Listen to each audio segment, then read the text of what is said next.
Chapter 18. Marriage of Shiva and Satī. Nārada asked, "When you approached the great Shiva, O Brahmā, what transpired? What were the events, and how did Shiva respond himself?"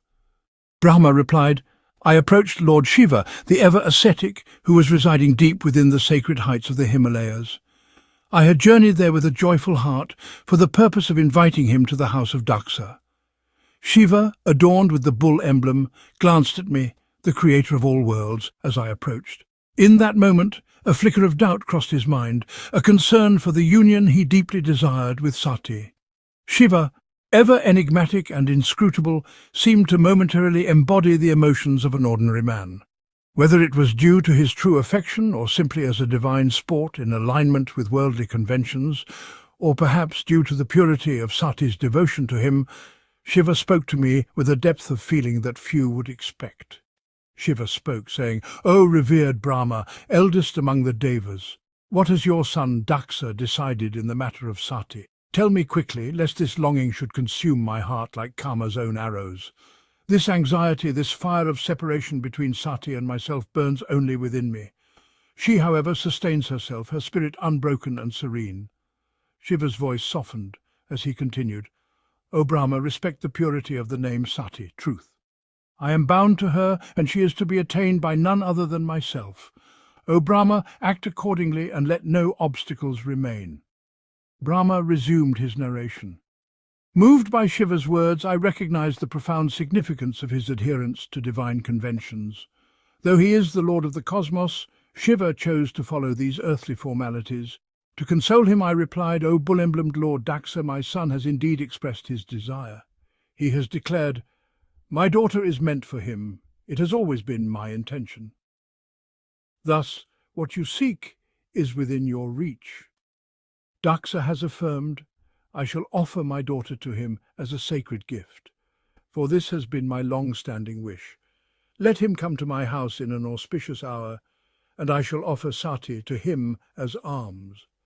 With this assurance, I encouraged Shiva to proceed with confidence." Shiva's lips curved into a faint smile, and with a hint of mirth, he agreed, saying, "I shall go to Dakṣa's house, accompanied by you and Nārada. Gather your sons, Marīci, and the others. Let us go together." I was honored by his words, and immediately summoned you, Nārada, and my mental sons, Marīci, Pulastya, Atri, and the rest. As we gathered, Shiva, in his divine grace, remembered his foremost devotee, Vishnu. Instantly, Lord Vishnu, accompanied by goddess Lakshmi, seated upon the mighty Garuda, appeared, ready to join the joyous procession. In the bright half of the month of Kaitra, on the 13th day, with the auspicious Uttara Phalguni star illuminating the heavens, Shiva prepared to journey to Dakṣa's abode. The path was resplendent, for Shiva was accompanied by the entire host of devas and celestial beings, with myself and Vishnu leading. The procession sparkled with joy and divinity, and the devas organized grand festivities along the way. Shiva's own attire became an extraordinary spectacle, the tiger and elephant hides, the sacred serpents adorning his limbs, the crescent moon gracing his brow, and his matted hair flowing with divine energy. At his will, these became emblems of his divine majesty. In no time, Shiva, seated upon his majestic bull, reached Dakṣa's abode, flanked by Vishnu, the devas, and the sages. Dakṣa, filled with immense humility and unbounded joy, welcomed Shiva with reverence, paying respects to him and his illustrious entourage. He honored each deva and sage, giving them seats befitting their rank. Leading Shiva with grace and humility, Dakṣa ushered him into his home, where a sacred seat awaited the Lord. Dakṣa performed a grand worship, venerating Shiva with deep devotion. He honored Vishnu, myself, the assembled Brahmins, and Shiva's Ganas. All were shown the utmost respect. Once the worship was complete, Dakṣa, in the presence of all the assembled sages and devas, formally announced the marriage agreement. My son Dakṣa, overwhelmed with joy, knelt before me and respectfully requested, "O Lord, grant me the honor of having you perform the sacred rites of this marriage." With heartfelt delight, I stood and began the preliminary ceremonies, blessing the union with all my heart. When the celestial hour arrived, with the stars and planets aligned in their most auspicious positions, Dakṣa, in joyous fervour, presented his daughter Sati to Shiva. The ceremony was beautiful and profound. In a gesture of union, Shiva reached out and took Sati's hand, their eyes meeting in perfect harmony.